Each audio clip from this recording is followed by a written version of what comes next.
Waalaikumsalam warahmatullahi wabarakatuh. Yang kami hormati para narasumber serta para peserta short course kelas JIPS yang kami hormati.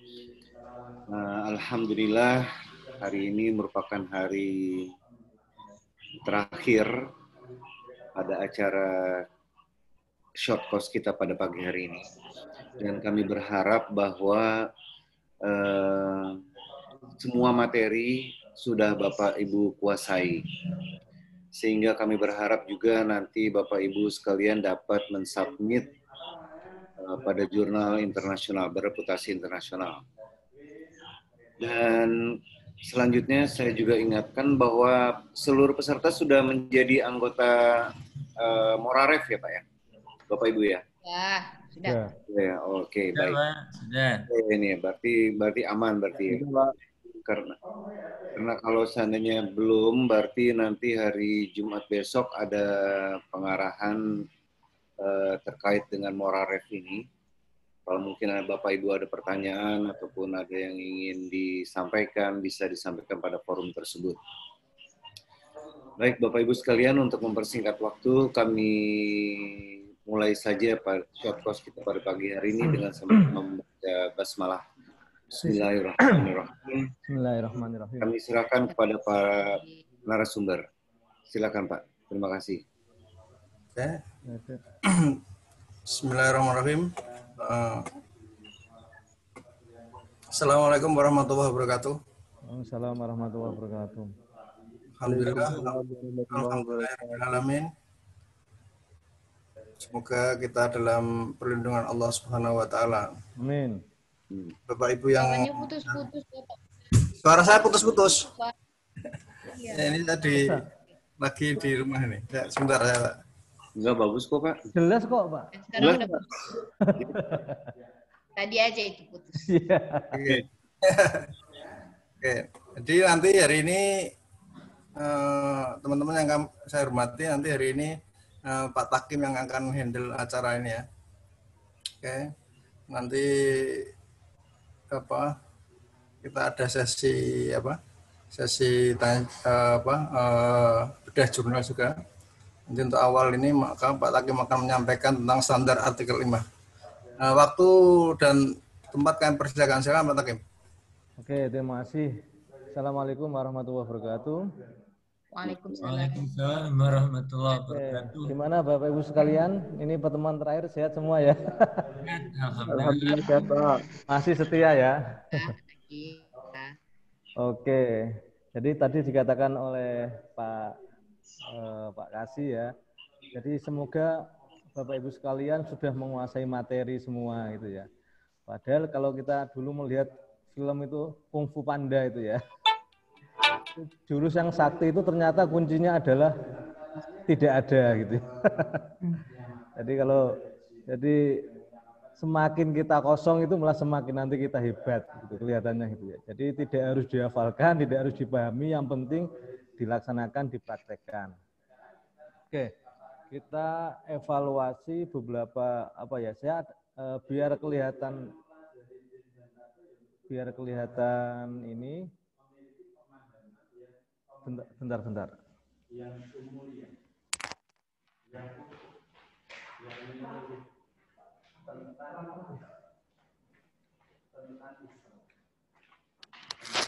Oke ya.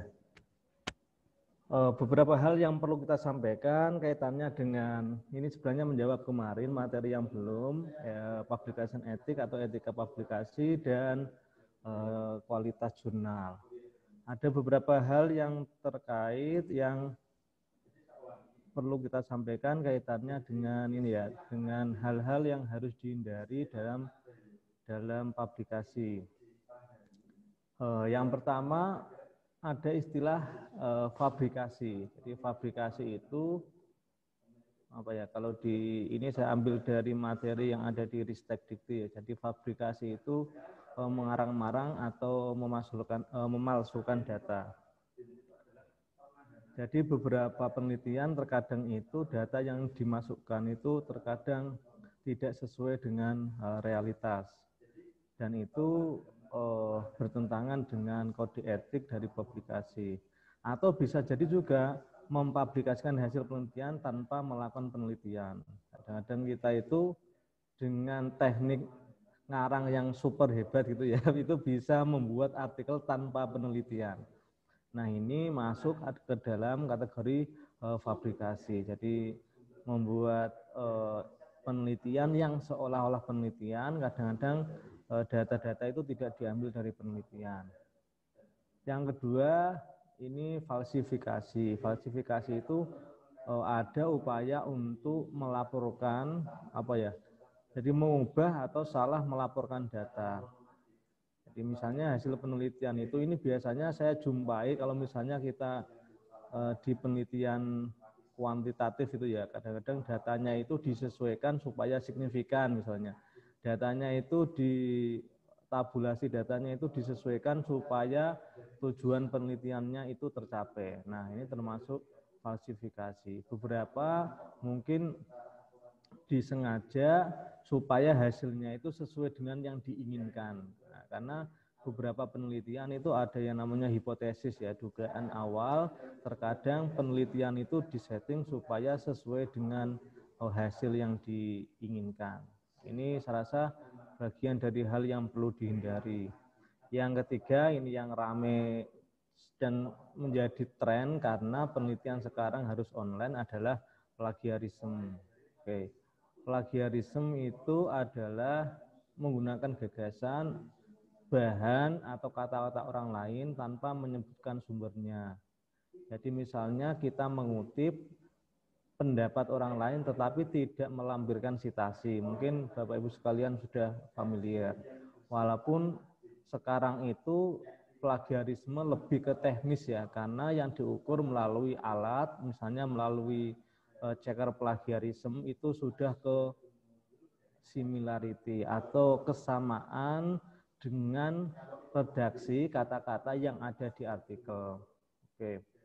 Nah, bisa saja yang keempat ini yang perlu dihindari adalah duplikasi. Duplikasi ini nanti yang saya melihat beberapa gejala itu banyak muncul duplikasi di akhir-akhir ini karena mungkin tidak sabar ya. Jadi mengirimkan satu artikel ke satu jurnal, mungkin karena lama nggak ada respon, kemudian mengirimkan lagi ke jurnal yang lain. Nanti ada double duplikasi sehingga artikel yang sama itu diterbitkan ke lebih dari satu jurnal. Ini sangat-sangat tidak boleh dan beberapa kalau terjadi dan dengan sengaja ini bisa kena sanksi.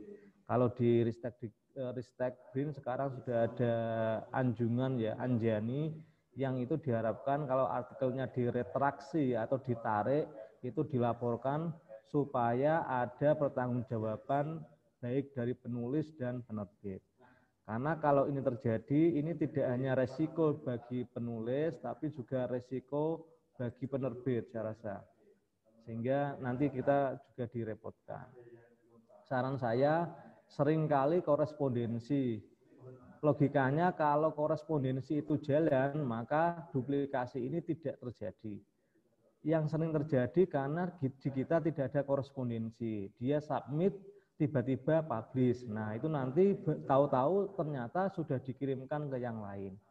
Nah, sehingga kalau kita standar di OJS, karena kalau di OJS itu selalu ada korespondensi, mulai dari mereview, merevisi, kemudian ada copy editing, itu ke autor ya, copy editing, kemudian hasil layout itu juga ke autor, ke penulis, sehingga tidak mungkin kalau OJS itu jalan atau kalau korespondensi itu jalan akan terjadi duplikasi, saya rasa tidak mungkin.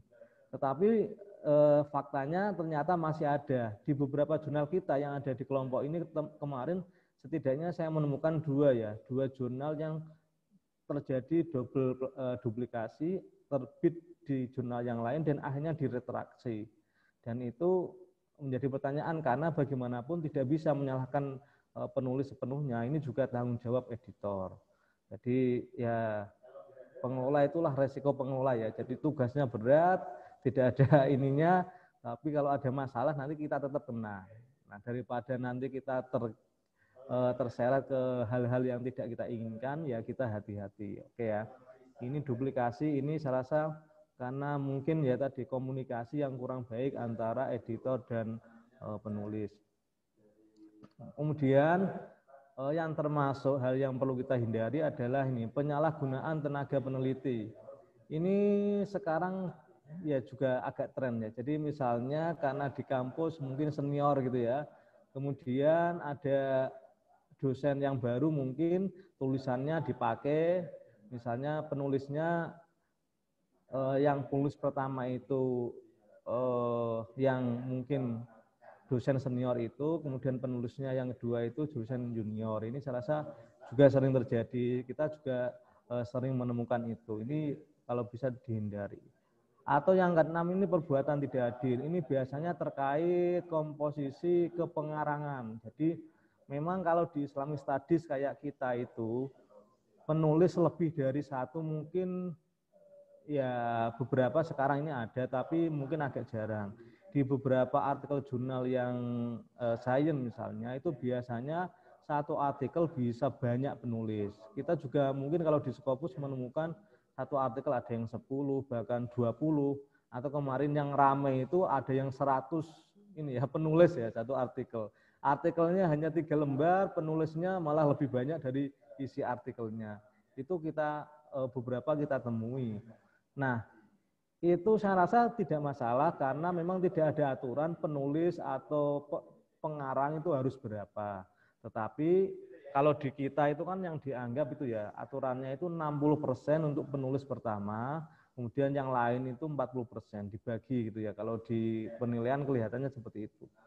Nah, yang penting itu adalah ada ini ya urutan kepengarangan. Jadi urutan penulis itu didasarkan pada kontribusi di tulisan. Jadi kita tidak masalah misalnya nanti yang bagian menerjemahkan, yang bagian yang penting punya peranan di tulisan itu kita cantumkan. Tetapi ini ya, jadi ada urutan yang paling penting dan itu biasanya nanti ada ini.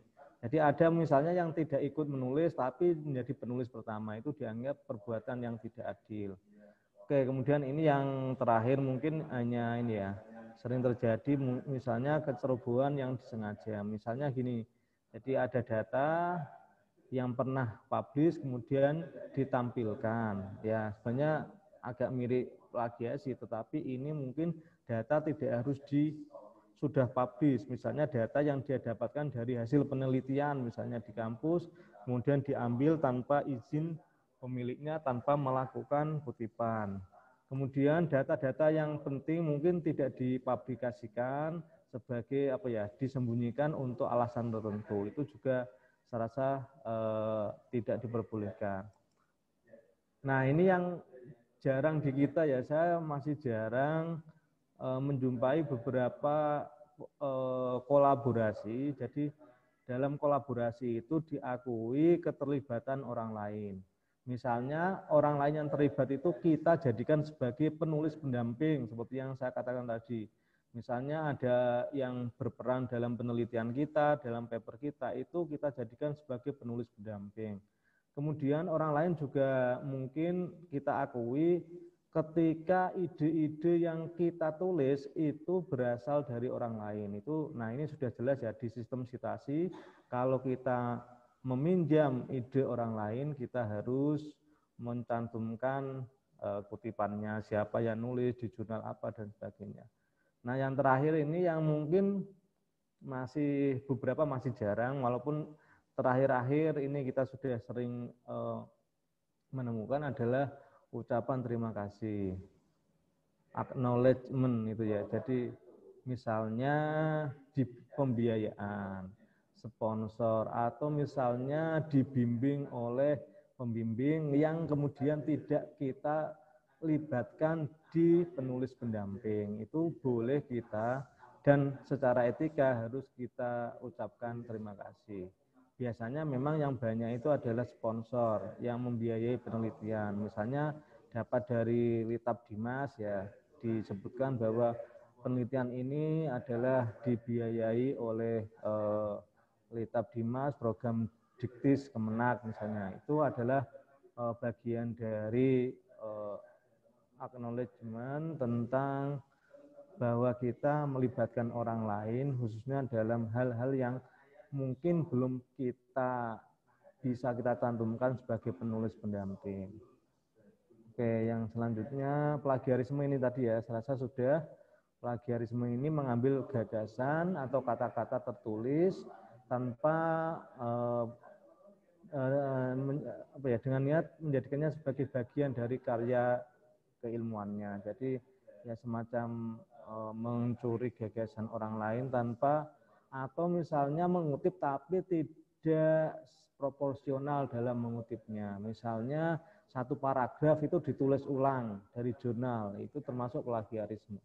Apalagi nanti kita bahas kalau itu menggunakan mesin cek plagiarisme, itu nanti akan terdetek. Oke. Jangankan kita sama persis, kita meminjam dengan kata-kata kita, tapi gagasannya itu milik orang lain, itu tetap perlu kita cantumkan referensinya atau citasinya.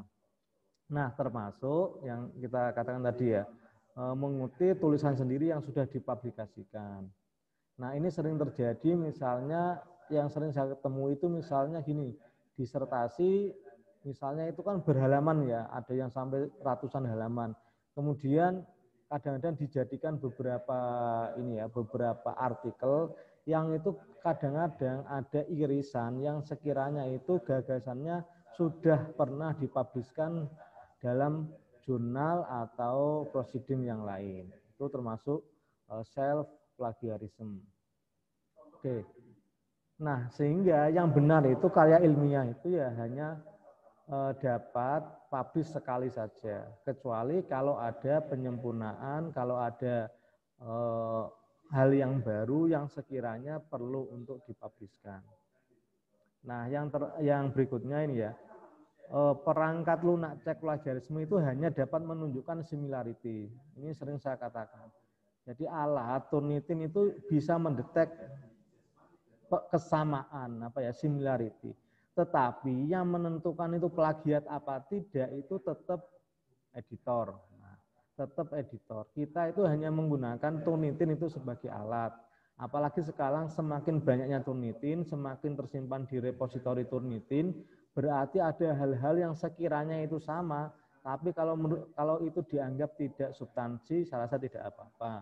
Misalnya yang masih menggunakan catatan kaki, itu kadang-kadang kan tetap judulnya, strukturnya kan sama tetap. Nah, itu nanti menjadi kebijakan kita bagaimana memperlakukan similarity itu tidak secara kaku ya. Jadi hal-hal yang sekiranya bisa di-exclude nanti bisa digunakan. Intinya tetap tergantung pada kita yang menilai ini plagiat apa tidak, itu adalah kita. Bukan kemudian menyerahkan 100% kepada alat, karena alat itu ya robot itu tadi. Kadang-kadang misalnya kutipan terjemahan Al-Quran, kutipan hadis, kutipan yang sekiranya pasal kalau dihukum, itu akan sama persis. Dan itu yang menghukumi itu adalah editor. Ini plagiat apa tidak itu tetap editor. Oke. Selanjutnya ini ya kita mereview saja. Jadi setiap jurnal itu ada yang namanya gaya selingkung. Gaya selingkung itu adalah gaya atau format yang dibakukan. Sekali lagi, yang dibakukan oleh pengelola jurnal untuk keperluan publikasi. Karena dibakukan oleh pengelola jurnal, otomatis antara jurnal yang satu ini berbeda. Makanya disebut gaya. Nah, gaya satu orang dengan orang yang lain juga berbeda. Kemarin ditanyakan apakah ada standar, saya rasa ya tidak ada standar baku. Setiap jurnal itu memiliki kekhasan masing-masing. Kalau ada standar itu sebenarnya untuk mempermudah penulis, misalnya standar pengutipan, memakai asosiasi, memakai gaya style, itu hanya untuk memudahkan. Tetapi tetap gaya selingkung itu tergantung jurnal. Gaya selingkung ini bisa berupa pedoman penulisan, tata bahasa, misalnya transliterasi kemarin ya, ejaan, nah, kemarin pembuatan tabel, kemudian gambar, satuan, referensi, dan sebagainya. Ketujuan saya rasa mengapa harus ada gaya ini ya, sebenarnya intinya adalah ciri khas jurnal dan mempermudah pola-pola dalam pengembangan ilmu pengetahuan. Ini ya, jurnal dapat berkembang sesuai kemajuan ilmu dan teknologi. Maksudnya itu bersifat dinamis dan terbuka. Kemarin kita sudah lihat beberapa teman-teman yang mencoba untuk selalu improvisasi, akhirnya nggak selesai-selesai gitu ya. Nah, tetapi saya rasa harus ada sistem, walaupun jurnal gaya selingkung itu bisa berubah, tetapi harus ada standar yang sekiranya untuk dibakukan. Kemudian, nah tujuannya untuk keseragaman ya, hanya untuk standar ini tadi. Oke, lanjut ke ini tadi. Apakah ada standar? Saya rasa tidak ada standar yang pasti. Setiap jurnal memiliki gaya, kemudian kita bisa melakukan kemarin yang benchmarking atau studi banding atau ATM, amati, tiru, dan modifikasi, kira-kira gitu ya sistemnya ya.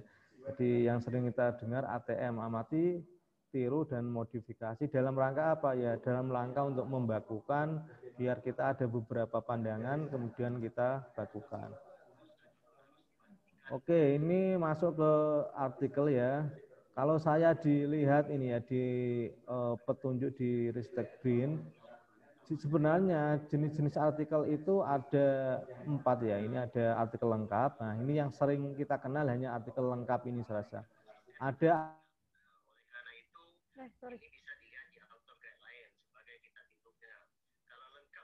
Speakermu sih, speaker.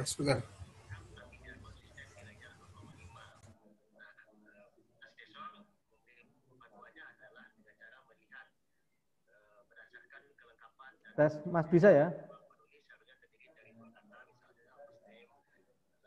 Bisa, oke. Ada artikel komunikasi cepat, ini biasanya untuk hal-hal yang nanti akan kita jelaskan. Hal-hal yang sifatnya cepat dan biasanya sifatnya itu pendek. Saya juga belum menemukan yang contohnya yang seperti apa, tapi ini saya adaptasi dari kelas menulis yang ada di Ristek ya. Kemudian ada artikel talaah, review artikel. Walaupun pemahaman kita mungkin nanti bisa kita ini ya, masih perlu didiskusikan apakah kajian-kajian adalah institusi. Oke, apakah artikel-artikel yang di misalnya Islamic Studies itu masuk artikel telaah apa tidak? Karena nanti pengertiannya bisa kita diskusikan. Kemudian ada studi kasus ya, ini karena ada kasus-kasus tertentu yang kemudian harus dibuat laporan, nanti bisa dimasukkan di jurnal. Nah, tergantung jurnal, apakah jurnal itu akan memuat 4 jenis artikel ini, tetapi yang banyak kita ketahui adalah jurnal biasanya hanya mencantumkan artikel yang lengkap. Ini artikel-artikel yang ilmiah, karena ada juga artikel yang non ilmiah, misalnya resensi buku ya, jadi resensi buku, kemudian editorial. Kemarin kelihatannya ada yang setiap terbitan itu ada editorial. Jadi itu artikel yang dimuat di jurnal tetapi dianggap tidak ilmiah karena tidak hasil penelitian, tetapi bisa dimuat di jurnal. Oke, lanjut. Saya rasa ini tadi sudah. Artikel cepat ini biasanya ini ya, jadi dibuat karena ingin segera dipublikasikan. Biasanya menyangkut topik tertentu. Contoh yang paling mungkin relevan adalah misalnya corona. Jadi beberapa jurnal menginginkan penelitian tentang corona sehingga tidak perlu dibuat artikel secara lengkap. Dia hanya mencantumkan misalnya pola-pola atau rumus-rumus yang terkait corona, dan ini biasanya sangat sederhana. Yang penting mereka cepat karena berlomba dengan waktu. Misalnya untuk peneliti selanjutnya untuk dilakukan vaksinasi harus diteliti, maka ini biasanya ada artikel komunikasi cepat. Kemudian artikel telaah ini biasanya gini, jadi mengumpulkan hasil-hasil penelitian yang kemudian diambil secara tren, ini untuk ke depan itu harus seperti apa. Kalau di keterangannya sih ini, jadi tidak semua artikel itu bisa diterbitkan seperti ini, karena biasanya ini ya ditulis atas undangan editor. Jadi mungkin undangan khusus orang-orang yang ahli di bidangnya kemudian diminta untuk mereview tren tentang kajian tertentu. Misalnya tren tentang radikalisme di Indonesia itu seperti apa, minta para Indonesianis, Islamis yang kemudian mereka mereview hasil-hasil penelitian yang terkait. Sehingga datanya itu adalah tidak memuat data primer, tidak data hasil penelitian, tapi buku-buku atau jurnal-jurnal yang sudah ada kemudian direview. Oke. Biasanya banyak ya, jadi rujukannya banyak, bisa sampai 100 rujukan yang itu kemudian direview secara profesional. Oke, kalau studi kasus saya rasa ini biasanya PTK, misalnya ada ini ya patologi atau epidemi yang sekiranya perlu untuk diteliti. Oke, kita ke langsung struktur. Judul. Judul ini jiwa atau inti dari karya ilmiah. Kemudian judul ini juga yang pertama kali dibaca oleh orang. Judul ini seringkali dijadikan kunci, kata kunci dalam pencarian. Nah, hal yang perlu diperhatikan, judul ini harus menarik saya rasa, karena selain menarik pembaca juga menarik editor supaya artikel dimuat, dan editor itu supaya pembaca itu mampu menarik artikel yang terbit di jurnal-jurnal kita. Nah, spesifik, singkat, informatif, dan deskriptif. Kalau deskriptif saya rasa ini pilihan ya, beberapa artikel juga ada yang dalam bentuk pertanyaan misalnya.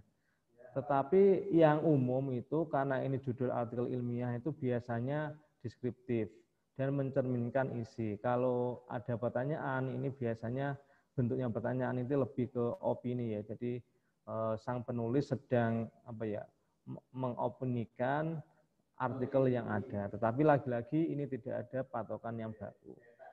Judul tidak lebih dari 12 sampai 16 kata. Kalau misalnya di penelitian itu kadang-kadang lengkap ya, ada nama RT, RW, desa, kecamatan. Saya rasa nanti tidak perlu itu karena judul harus ringkas saya rasa.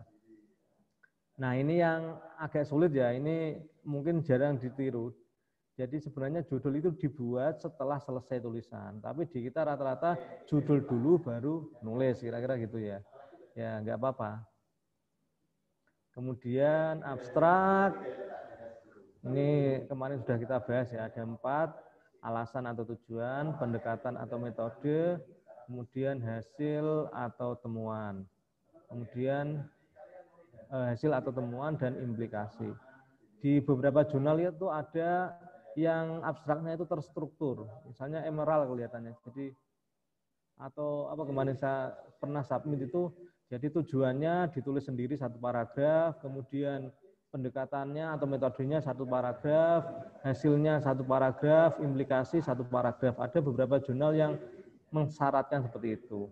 Tetapi kalau di kita kelihatannya tidak terstruktur dalam artian biasanya hanya 1 paragraf yang mencakup 4 hal ini. Oke ya, hanya yang mencakup biasanya di kita yang lazim adalah yang tidak struktur, ini hanya 1 paragraf. Oke. Kata kunci, saya rasa kemarin kita sudah ya, jadi kata kunci itu tentang konsep yang spesifik. Nah, pendahuluan ada setidaknya 5 ini ya yang harus dipenuhi. Yang ini kadang-kadang di Islamic Studies dan humaniora social science itu agak kesulitan. Latar belakang masalah itu harus berbasis sebetulnya berangkat dari masalah. Masalah itu apa ya? Masalah itu sering didefinisikan itu ya, gap atau ketidaksesuaian antara das solon dan das sein yang seharusnya dan yang senyatanya. Sebaiknya dimulai dari situ. Kalau kita itu berasal dari penelitian, pasti latar belakangnya dari sebuah masalah. Kemudian ada tujuan penelitian yang hendak karena tujuan ini nanti harus direpresentasikan di abstrak ya. Di tujuan ini menyangkut apa yang ingin diteliti dan dipecahkan oleh peneliti. Nah, ini juga yang kemarin sering kita singgung adalah riwayat dan perkembangan bidang ilmu. Makanya kalau saya mereview atau memberi catatan sebagai editor itu selalu kita inginkan silahkan dicantumkan penelitian-penelitian yang terbaru yang terkait dengan bidang ilmu yang diteliti. Ini sering disebut sebagai state of the art ya. Jadi posisinya itu di mana di antara berbagai macam penelitian yang sudah ada. Saya rasa apalagi ilmu sosial itu tidak ada hal yang murni baru yang belum pernah diteliti orang saya rasa. Nah, sehingga kita perlu positioning penelitian kita di antara penelitian-penelitian yang lainnya.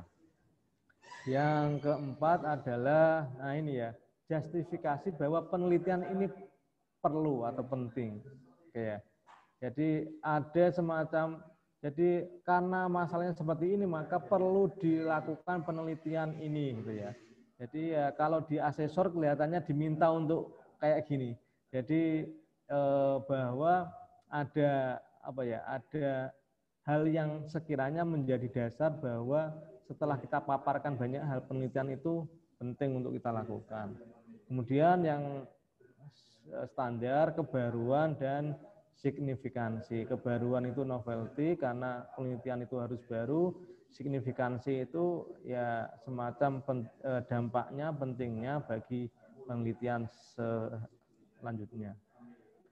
Kalau metode saya rasa ini ya, jadi metode itu kalau di paper, di penelitian, di artikel jurnal itu bentuknya narasi ini ya, bentuknya narasi.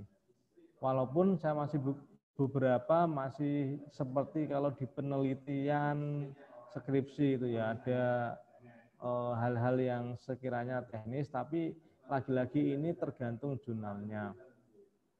Jadi sebenarnya metode itu berisi uraian yang menggambarkan apa yang telah dilakukan. Jadi yang telah dilakukan untuk bisa menjawab penelitian itu metodenya pakai apa. Sehingga sebetulnya itu harus dilihat teknisnya itu seperti apa sehingga nanti bisa dibuat formula yang sekiranya orang lain itu bisa melakukan. Makanya ini ada macam prinsip nih ya. Ikuti resep saya, Anda akan mendapatkan hasil yang sama. Nah, intinya itu kalau orang itu menggunakan metode yang kita tuliskan, maka orang tersebut itu juga akan menghasilkan hasil yang sama. Walaupun ini memang akan sangat relevan kalau di penelitiannya sains ya. Karena sains itu sifatnya tetap, tapi kalau sosial itu saya rasa tetap dinamis. Oke. Nah, metode itu saya rasa tidak perlu kutipan kemarin ya. Tidak perlu kutipan tentang definisi, konsep metode, dan sebagainya. Yang sering kita lihat kan gini, penelitian ini menggunakan penelitian kualitatif. Menurut Sugiono, penelitian kualitatif adalah, nah kayak itu saya rasa tidak perlu, cukup menjelaskan jenis penelitiannya misalnya, kemudian desainnya seperti apa. Oke, lanjut. Waduh, waktunya ini ya. Hasil saya rasa kalau di kita biasanya hasil sama pembahasan itu dijadikan satu, tapi beberapa hasil dan pembahasan ini berbeda-beda. Oke, saya langsung ke pembahasan. Kalau hasil ini saya rasa tentang ini ya. Jadi bisa berupa data-data penelitian yang ditemukan, bisa berupa ilustrasi. Nah, ini yang ini ya, ini apa semacam panduan saja. Tag harus didahulukan daripada ilustrasi. Jadi kalau nanti ada gambar, itu teksnya dulu dijelaskan, kemudian baru gambarnya di bawahnya. Sementara kalau di laporan penelitian kan kita biasanya gambarnya dulu, baru di bawah itu ada uraian yang menjelaskan gambar. Nah, di artikel itu biasanya dibalik. Jadi ilustrasi itu hanya untuk pelengkap saja, untuk memudahkan pembaca, sehingga dicantumkan setelah teks, setelah ada uraian teks, baru kemudian di bawahnya ada ini. Tentang pembahasan, saya rasa ini ya, jadi kalau pembahasan itu bentuknya piramida. Jadi dari hal yang sangat khusus, misalnya temuan-temuan yang penting, kemudian dianalisis. Kalau pendahuluan tadi kan bentuknya piramida terbalik ya, jadi ada konklusi-konklusi yang umum, kemudian dikerucutkan menjadi tujuan, kemudian kebaruan, dan sebagainya. Tapi kalau pembahasan itu dari yang spesifik, kemudian ditarik kepada hal-hal yang lebih umum. Nanti mungkin bisa dibaca sendiri di rumah ya. Saya rasa itu yang terakhir. Simpulan, beberapa penelitian simpulan itu menyangkut jawaban dari tujuan penelitian. Jadi tujuan penelitiannya apa, di simpulan itu menjelaskan hasilnya seperti apa. Beberapa kemudian ada yang meminta untuk ada kontribusi, implikasi, dan limitasi. Biasanya berbentuk narasi, hindari ada numbering dan bulleting, kemudian hindari juga ada sitasi. Oke, yang ini yang belum, bentar kelewatan ini ya. Oke, dalam pembahasan itu diusahakan ini ada ini ya. Jadi dalam menganalisis itu ada membandingkan beberapa pustaka, termasuk yang sesuai dan yang bertentangan. Jadi misalnya ada penelitian yang tidak sesuai penelitian kita, itu sebetulnya kita bisa mencantumkan untuk bahan komparasi. Jadi diusahakan jadi mencantumkan beberapa literatur yang sesuai dengan temuan kita, tetapi juga literatur yang justru sebaliknya bertentangan dengan temuan kita. Kemudian yang sering kita lupakan adalah diskusikan keterbatasan penelitian kita. Saya rasa namanya penelitian itu ada limitasi, itu kita jelaskan. Penelitian ini misalnya sampelnya sedikit, nah sehingga nanti atau penelitian ini hanya menggunakan metode wawancara, tetapi belum observasi secara partisipatoris misalnya. Yang itu misalnya kalau kaitannya dengan ilmu-ilmu kajian-kajian antropologi itu membutuhkan misalnya partisipatoris tersebut. Nah itu saya masih minim ya menemukan artikel yang bersedia menjelaskan dan mendiskusikan keterbatasan penelitiannya di papernya.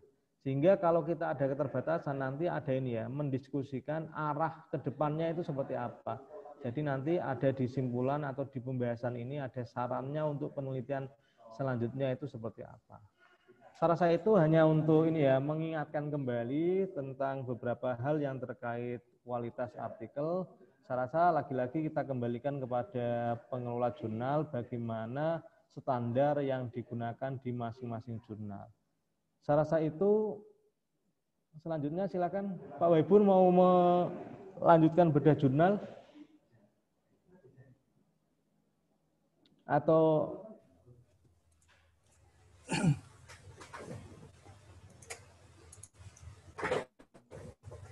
Oke, Pak Takim lanjut aja.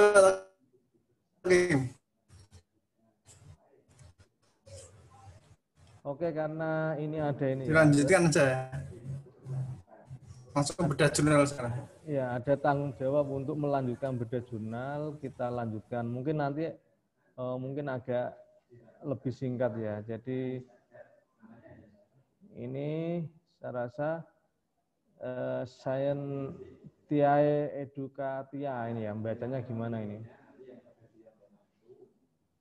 Pak Mujib dan Bu Dede Cahyati Sahrir, ada ya? Nggih, Pak, ada.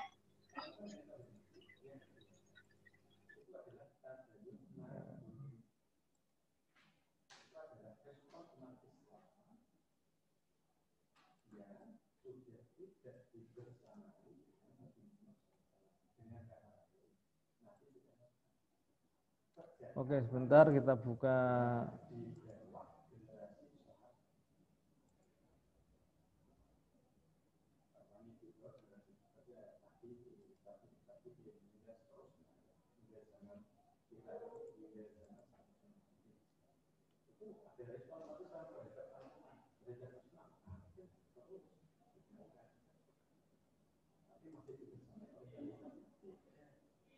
Oke, untuk Scientiae Educatia, Jurnal Pendidikan Sains, kita akan membedah secara sekilas ya karena waktu. Untuk laman jurnal sudah bagus, sudah berbahasa Inggris. Ini juga di profilnya juga sudah bekerja sama dengan asosiasi ya.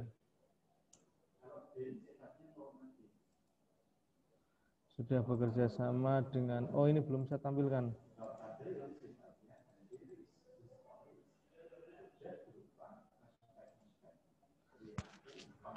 Oke, sudah bekerja sama dengan ini ya, dengan asosiasi. Duh, ada ini. Kemudian tidak ada nama yang sudah terbit 2 tahun ya, PISL-nya itu 2012, EISS-nya 2016, berarti sudah ada 2 tahun. Kemudian tidak ada nama serupa di Scopus, kita cek. Kalau sama persis ini ya, Sentia Educatia ini belum ada, tapi yang Sentiae ini sudah ada 6 yang ada ini ya, sandarannya Sentiae, tetapi kelihatannya yang pendidikan belum ada, atau yang sama persis, misalnya Sentiae Educatiae ini belum ada. Tapi yang ini ya, Sentiae ini sudah beberapa ada jurnal yang di apa ya, yang namanya ada tambahannya ini. Kemudian pernyataan review jurnal ini sudah ada, ini singkat padat ya. Saya lihat, aduh ada ini.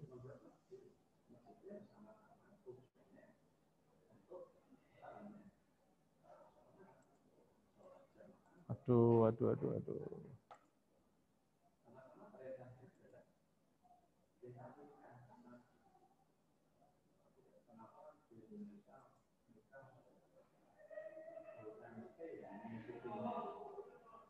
Oke, ini ya. Sudah pernyataan review. Ini sangat sederhana ya. Jadi ini ya, semua publication direview secara double blind review, kemudian hasilnya jika yang normal itu 2 bulan gitu aja. Mungkin nanti bisa di lebih detail, tapi itu lagi-lagi pilihan dari pengelola jurnal. Oke.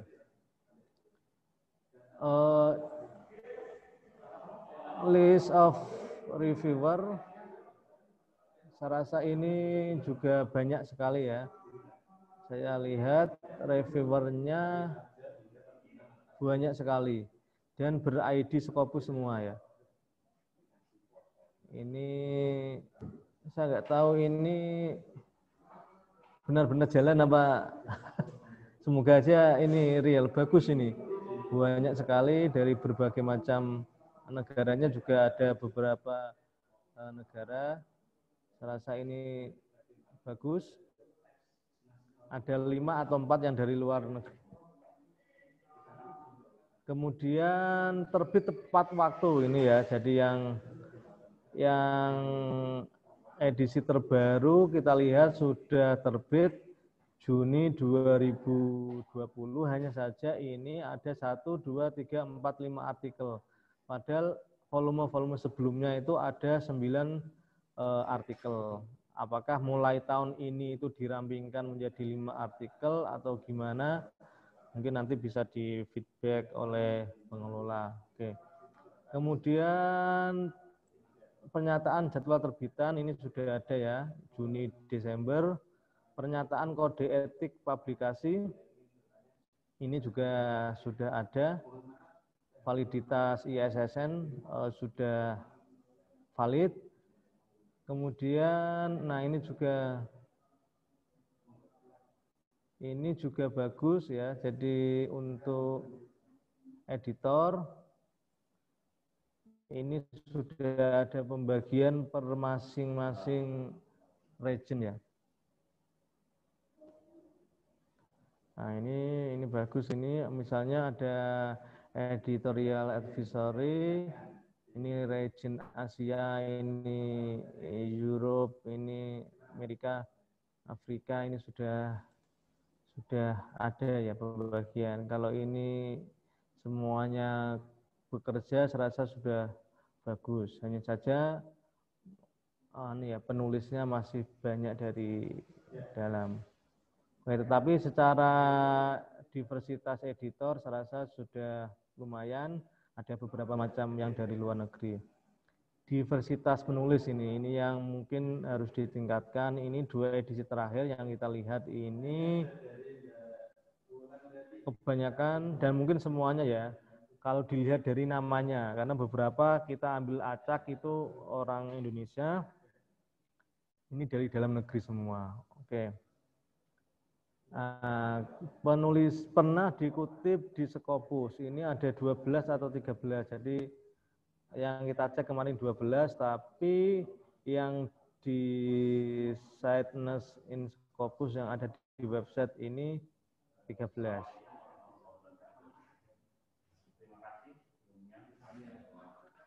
Ini 13 ya, jadi nanti mungkin bisa dikonfirmasi ini, tapi nggak apa-apa lah, hanya terpaut 1 ya.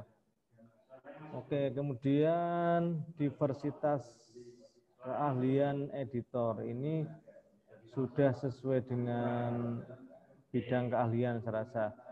Beberapa yang menjadi editor itu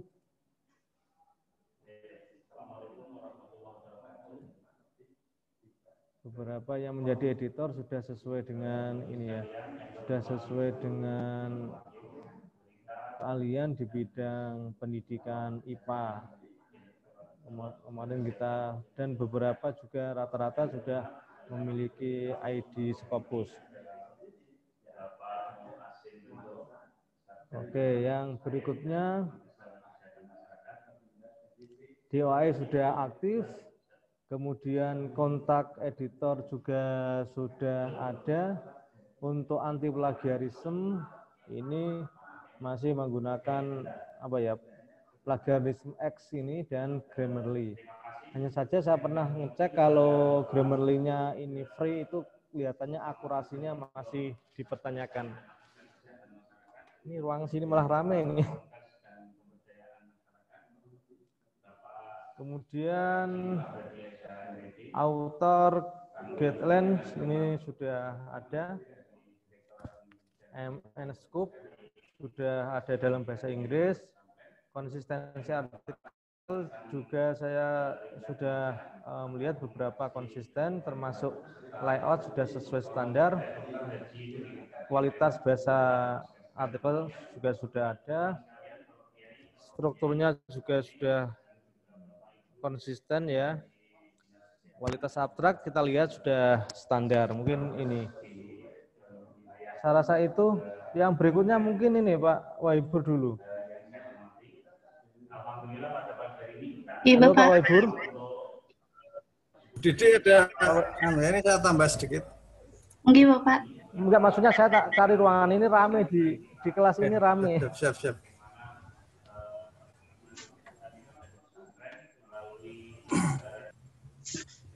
Oke, Bu Dede. Oke, Pak. Ini sebenarnya jurnalnya udah bagus ya. Jurnalnya udah bagus, tinggal menambah penulis dari luar ya. Oke, siap. Oke, Pak Mujib juga ya? Iya, Pak. Oke, siap. Jadi ini yang perlu saran saya Pak Mujib sama Bu Dede. Ini kan ya. Kalau kita lihat di Focus Scope Guide for Author ini mengulang-ulang saja. Ya, ini. Sebenarnya ditampilkan satu aja, editorial policies, itu menyangkut semuanya. Jadi nggak perlu, ini maunya kita diklik di Guide of Author, isinya sama semua. Ya, ya, publication fee juga isinya sama, Sightness di Scopus, hampir sama isinya. Jadi lebih baik nggak usah terlalu banyak ini, fokus on scope, peer review proses, dan lain-lain dihilangkan aja, diganti editorial policies di sini. Atau alternatif kedua, ketika diklik ke fokus and scope muncul ini saja, fokus and scope. Dan ini Pak Mujib, ini biasanya perlu diperbaiki ya, fokus and scope-nya ini. Ya, fokus and scope-nya bahasanya kurang enak dibaca ya. the result of the research in science learning including lah. Jadi maksudnya kan paper yang mau dipublikasikan di sini itu hasil dari penelitian di bidang learning fisik ya, learning simetri, learning biologi kan itu maksudnya Pak ya. Iya, iya. Itu nanti perlu dijelaskan secara bahasanya biar menarik. Selanjutnya yang terkait dengan artikel. Kemarin saya cek di Scopus ya. Sebentar.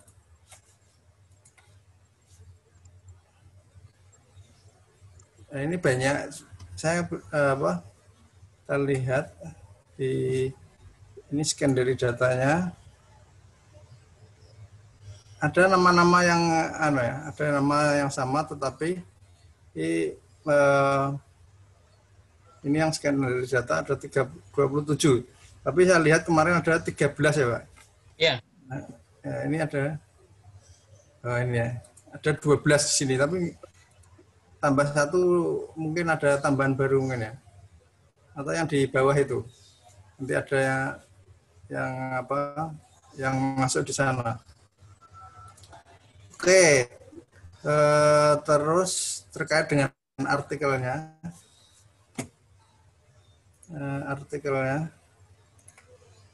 sorry, kelihatan artikelnya Pak ya? Sorry.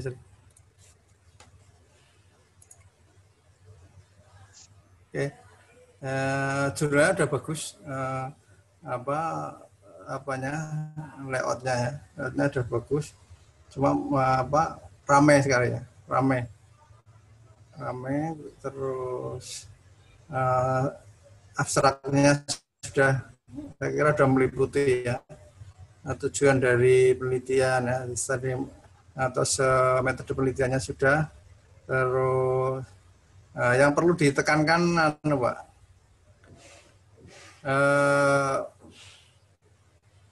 findingnya mungkin. Findingnya ada 69 serta A kategori very good. Disiplin, info indikator, disiplin. Saya kira sudah oke, standarnya sudah bagus. Ini pakai Word Pak ya? Iya Pak. Ya, nanti mungkin perlu di layout yang bagus biar lebih menarik ya. Ini saya lihat artikel ini cukup update ya, referensinya juga cukup bagus ya. Cukup bagus. Oke, saya kira itu Pak Takim. Monggo Pak Takim. Mungkin feedback dari Pak Mujib dulu. Monggo Pak Mujib. Oke, baik Pak. Terima kasih atas reviewnya. Oke, terkait artikel Pak, biasanya kita terbit dulu pernah 10 Pak per edisi gitu ya, tapi karena waktu itu kekurangan artikel sehingga 9 waktu itu. Nah, yang sekarang ini baru terbit 5. Yang 4 itu sekarang sedang tahap, ada yang proofreading, ada yang tahap perbaikan. Ini penulisnya memang ya agak lambat untuk memperbaiki. Kita sudah beberapa kali kontak. Kemudian ada kendala di jurnal kami untuk email pemberitahuan kepada editor, ada reviewer dan penulis itu tidak berfungsi Pak, semenjak emailnya berganti. Saya sudah konsultasi dengan pihak PT IPD, tapi belum ada tindak lanjut sampai hari ini. Itu Pak, kendala kami. Kemudian saya merekrut editor dari luar negeri, sambutannya baik. Saya kemarin menyebar atau merekrut ada sekitar 15 dari Afrika, itu saya cuma dapat 2 Pak. Saya dapat 2 dan beliau mau untuk melakukan review dan sangat open sekali. Kemudian yang Amerika, saya pernah menghubungi editor dari Amerika, beliau mau, tapi ketika kita tugasi, beliau sangat sibuk sekali. Saya juga tidak bisa memaksa. Beliau bisa mereview lain waktu begitu, mungkin menolak secara halus gitu Pak. Itu pengalaman kami dalam merekrut para editor, reviewer dari luar. Tapi yang reviewer luar negeri ini sudah pernah mereview semua. Sudah pernah mereview semua. Yang dari Thailand, dari Turki ya sudah pernah mereview, dari Malaysia udah pernah mereview. Dan yang editor itu dulu pernah saya jadikan sebagai reviewer, Pak. Yang dari Filipina, kemudian saya Turki, saya mohon untuk mereview. Jadi walaupun beliau sebagai editorial board di region itu, saya tugasi untuk mereview, Pak. Gitu. Apakah boleh atau tidak ini?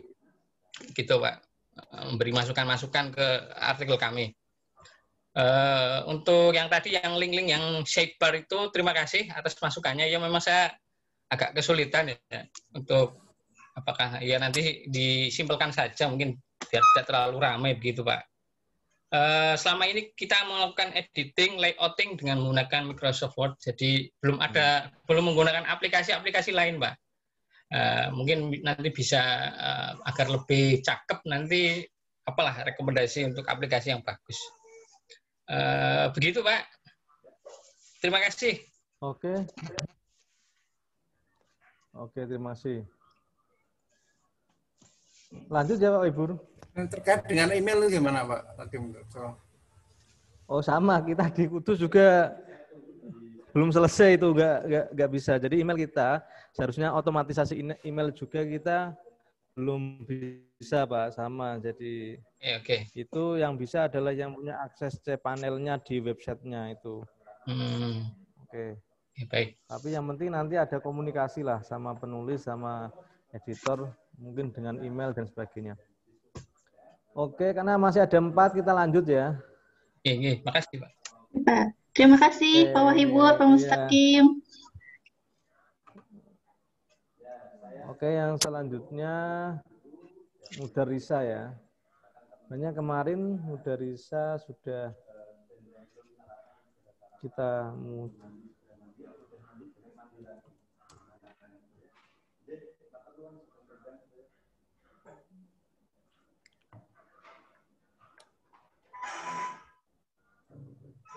Oke.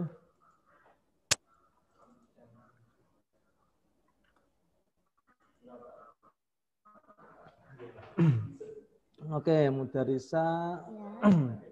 Ini jurnal kajian pendidikan Islam. Oke, halaman sudah berbahasa Inggris, rasa sudah ya, sudah berbahasa Inggris. Kemudian ini juga sudah berkolaborasi kerjasama dengan asosiasi. Ini ada Asosiasi Dosen PGMI Indonesia.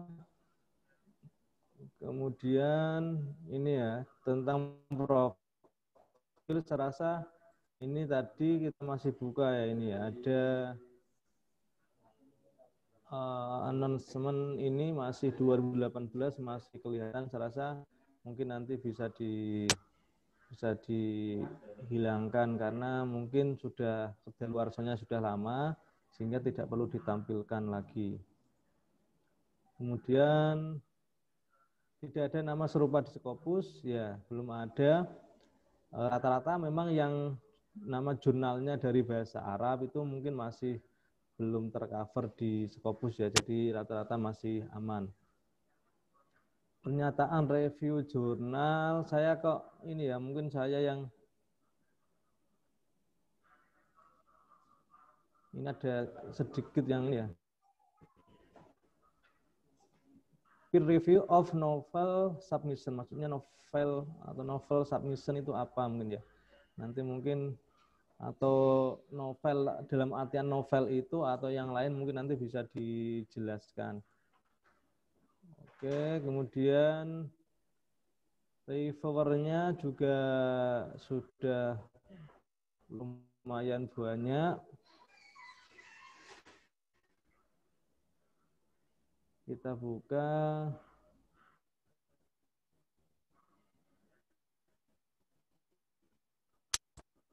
Nah ini reviewernya sudah, kemudian sudah ada ID Scopus. Oke.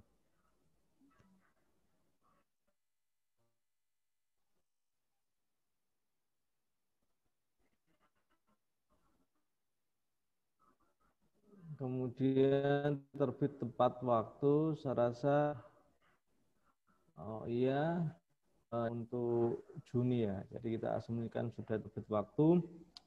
Pernyataan jadwal terbit sudah ada juga ini Juni dan Desember kode etik dan sudah terperinci kode etik.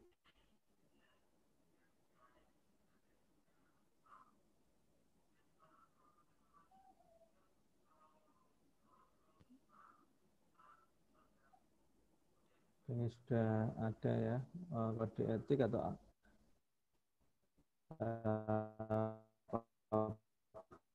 publication etik sudah ada, ISN sudah, kemudian diversitas editor ini masih banyak yang dari dalam negeri, luar negeri. Kemudian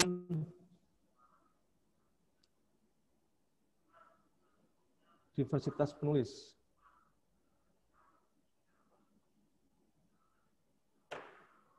Masih dari dalam negeri semua. Jadi beberapa terakhir yang kita lihat tadi ini ya, editorial timnya ini rata-rata masih dari dalam negeri semua. Oke, kemudian diversitas penulis juga masih dari dalam negeri. Saya rasa nanti bisa ditingkatkan.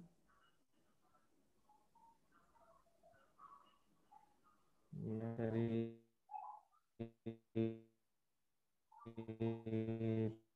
dalam negeri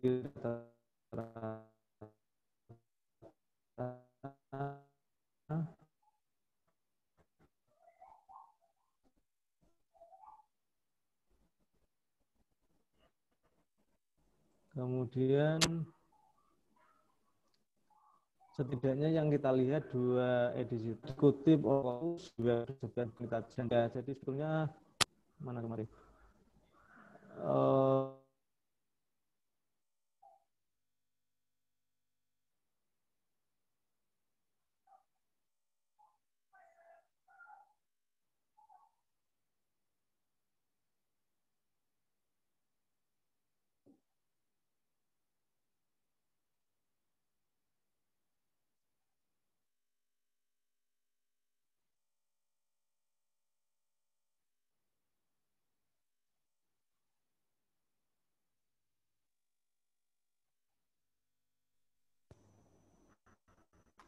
Halo Pak Wibur. Halo. Ya, Pak. Halo. Lagi. Hilang ya? Iya, tadi. Hilang sesaat saja.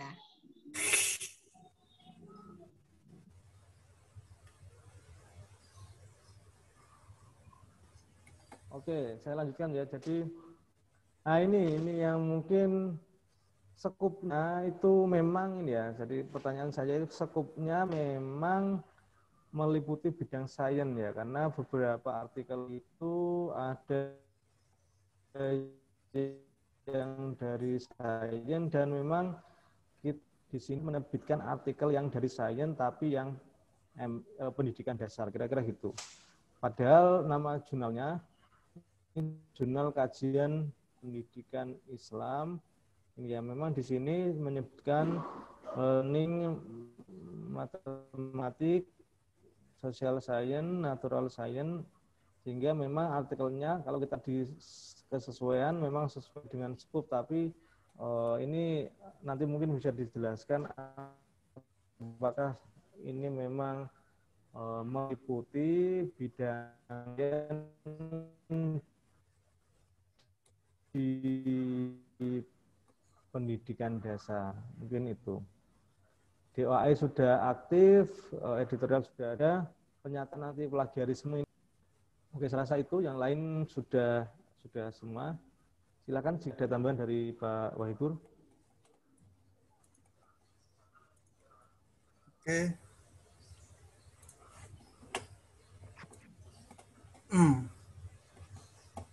Saya kira tadi sudah dijelaskan Pak Mustaqim. Saya cek artikelnya juga sudah bagus ya. mungkin tadi catatan-catatan dari Pak Takim ya. Ya, kalau saya tadi sama dengan sebelumnya ini ya, isinya ya editorial policy ini sama ya. Nanti mungkin perlu diperbaiki ya. Oke, saya kira itu Pak Takim. Oke, mungkin ada ini ya dari cek dulu dari ya. Iya. Terima kasih Bapak Mustaqim sama Bapak Wahibur Roman. Mohon maaf, apa suara saya sudah terdengar Bapak? Sudah. Dengar Bu Era. Oke, terima kasih. Untuk yang tadi sudah dikomentari yaitu tentang novel submission, memang untuk bagian website itu sekarang kami proses perbaikan proofreading di grammatical sama pernyataan ilmiah. Jadi kami sudah ubah terus kami masukkan ke ahli bahasa karena memang ada beberapa yang istilahnya kurang ringkas dan kurang detail. Itu yang di halaman web, termasuk ada beberapa yang sebenarnya ada catatan bagi kami juga, sudah kami tandain, termasuk gramaticalnya sama yang lainnya. Kemudian terkait, nah ini yang memang editor sama diversitas penulis, memang PR yang paling besar dari jurnal kami yaitu diversitas penulis. Dari awal sampai edisi ini memang kami masih kesulitan untuk mencari diversitas penulis terutama yang dari luar negeri. Nah, kami ini mencoba untuk mengontak beberapa penulis dari luar negeri untuk memasukkan paper ke jurnal kami.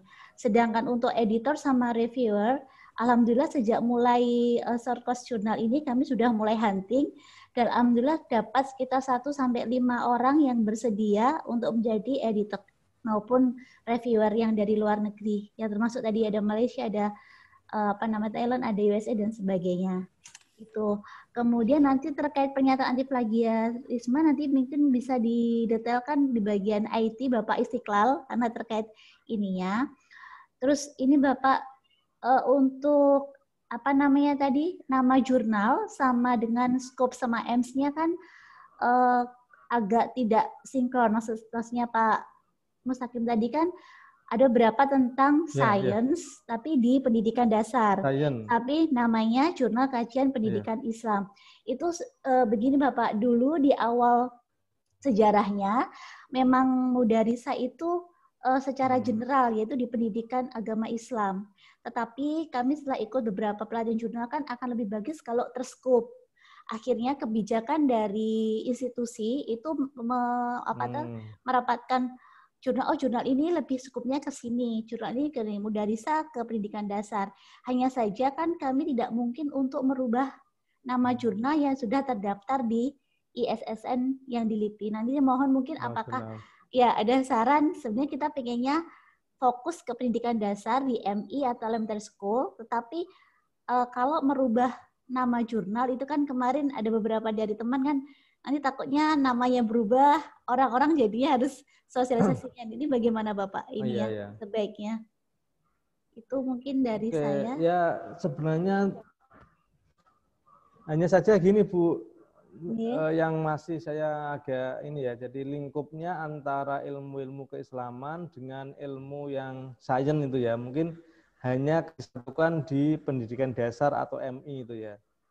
Iya, betul. Jadi mungkin karena memang di MI ada ilmu, ada IPA, mungkin kemudian dimasukkan. Dan saja kalau misalnya saya lihat awalnya agak kaget gitu ya, oh ini kok ada pengukuran kimia kayak gitu yang kemudian ada di MI. Saya nggak tahu dalam artikelnya itu apakah memang menjadi kajian atau isu utama di pendidikan Islam dasar. Tapi kalau secara umum sih semua tergantung dari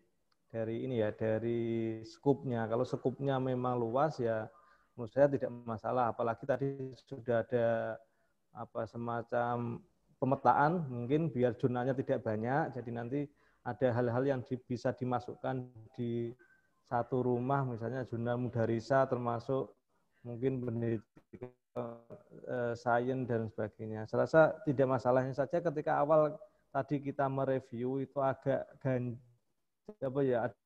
kejanggalan ketika ada tema-tema yang kealaman atau ilmu sains gitu ya. Saya rasa itu Nggih. Oke. Waktunya tinggal ini ya, lanjut. Oh iya, terima kasih Bapak atas masukannya. Ustaz nanti bisa dilanjutkan via grup sama Japri. Nggih. Terima kasih Bapak-bapak Ibu sama Bapak. Oh, iya nanti ya. Nggih, terima kasih. Assalamualaikum warahmatullahi wabarakatuh. Silakan dilanjut Pak Waibur ya, yang 2 jurnal itu. Oke, kita menambahi Pak. Lanjut Pak Takim ya, dialogi ya. Pak Tasrif ada? Dialogi ya. Nah, Pak Waibur, Pak Takim. Ya, bisa Pak Tasrif. Oke, jadi ini catatan saya. Laman belum bahasa Inggris belum Pak ya Tasrif? Belum. Nah, ini perlu ditranslate. Ya. Usianya sudah mulai 2008 ya. Ya, saya lihat ke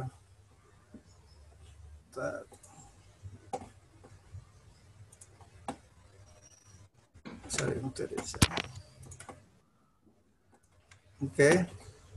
Sudah ini perlu dikasih Pak. Pertama di translate ya. Translate home-nya. Tidak ada nama serupa di Scopus, belum ada, Pak. Ini ceritanya gimana, Pak? Kok ada kosong, edisi kosong 2009, 2011, 2013 itu, Pak? Atas rep. Ya, dulunya memang versi cetaknya ada. Kemudian ketika naik ke OJS ada ketersediaan artikel yang softnya itu sudah hilang gitu. Jadi yang ada hanya hard copy-nya, sementara softnya hilang. Jadi kemudian yang diunggah adalah yang softnya tersedia. Akhirnya yang dua nomor itu bolong karena softnya sudah hilang, Pak Waib. Ya. Nggak ada berkasnya, Pak? Kalau berkasnya ada. Tapi karena memang yang mengelola ini tidak sempat untuk kemudian merepro softnya, akhirnya ya kondisinya masih bolong itu. Oke, siap. Ini ya ada beberapa ini. Yang 2008 satu nomor ya. Ya. Nomor 2, nomor satunya belum ada. 2009 kosong, 2010 ya. Oke, lanjut ke editorial team. Ini masih Indonesia semua, Pak ya? Masih. Baru nomor kemarin ada satu yang berbahasa Inggris. Siap. Mulai dicicil, Pak Tasrif. Ya. Ini rencana untuk nomor 2 akan kita minta penulisnya untuk bisa kita translate ke bahasa Inggris. Ini kan sudah Sinta 2, Pak Tasrif ya? Sudah. Saya kira mau mereka kalau udah Sinta 2 saya kira suruh translate itu mau. Pengalaman kita seperti itu. Perlu ada editorial board ya dari internasional ya. Pak Tasrif nanti ditambah nih biar menarik untuk standing editornya ya. Jadi standing editornya biar menarik nanti tambahi dari luar negeri ya. Oke, terkait dengan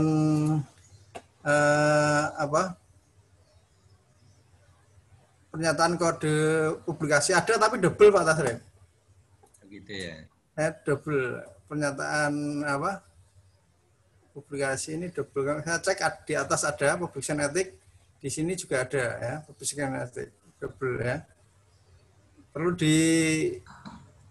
Pak Tasrif, dihilangkan salah satu di pinggir itu. Jadi ada 2 itu di situ ya. Oke, lanjut ke validitas ISSN udah valid, saya cek udah valid, ada. Diversitas editor masih lokal. Diversitas penulis, Pak. Jadi masih dari kampus, dalam kampus, Pak. Kita lihat begitu. Penulis lokal ya. Ini yang mengakomodasi teman-teman ya di kampus ya. Ya. Mungkin di berapa persen, Pak Tasrif? Sebenarnya secara umum sampai tahun kemarin itu diversitas penulisnya itu kira-kira masih lebih banyak dari lokal. Ya. Kemudian baru tahun ini kemudian kita buat antara 60-40 gitu, yang nomor 1 itu. Ya. Bisa begitu.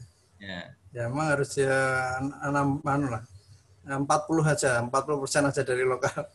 Biar apa? Teman-teman desain juga punya semangat di industri luar. Kutipan Scopus ada 1 Pak Tasrif. Kemarin sudah kita cek. Diversitas keahlian editor ya perlu ditingkatkan. DOI belum aktif Pak DOI-nya Pak.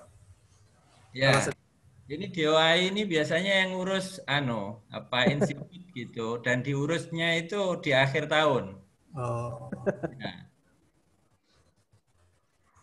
Pak Tasrif ini perlu rekrut yang muda-muda Pak Tasrif biar di semua diurusi. Kalau Pak Tasrif sendiri capek nih urusi DOI dan lain-lain. Biar dia ini tinggal ngasih tahu ini perlu perbaiki ini sehingga tidak perlu Pak Tasrif sendiri. Autor guideline dalam bahasa Inggris sangat jelas tapi dalam bahasa Indonesia Pak. Perlu ditranslate ini. Ya, sangat jelas memang dari tahapannya itu jelas, cuma masih berbahasa Indonesia perlu di. Skupnya belum ada Pak Tasrif. Belum ada ya? Belum ada ya. Skupnya saya lihat belum ada. Itu perlu ditambah, penting itu Pak Tasrif. Jadi ini penulis internasional mau lihat ini jurnal tentang apa kan perlu skupnya. Konsisten artikel sesuai dengan scope ya. Belum ada tadi layout konsisten, tabel gambar perlu ditingkatkan. Saya sudah cek ke beberapa artikelnya dan lumayan. Bahasa Inggrisnya Pak, bahasa Inggris ya. Ada beberapa bahasa Inggris yang masih ini kurang perlu ditingkatkan. Ya. Oke, yang lain. Mungkin Pak Takim mau nambahin Pak Takim, silakan Pak Takim. Oke, tadi ya tentang DOI saya rasa ini penting dan saya rasa tidak usah menunggu akhir tahun ya. Jadi nanti mungkin bisa kalau memang ini Pak, kalau sebenarnya untuk DOI itu bisa disetting di ininya. Jadi ketika ketika publish setelah beberapa hari nanti bisa otomatis. Nanti minta ke tim IT-nya untuk mengotomatiskan DOI karena itu bisa. Jadi nanti nggak perlu mendaftarkan lagi, setiap publish otomatis nanti DOI asal settingnya benar ya. Kemudian di Ponorogo juga ada Pak siapa yang RJI dan asesor itu saya rasa nanti bisa diatasi lah kayak gitu ya.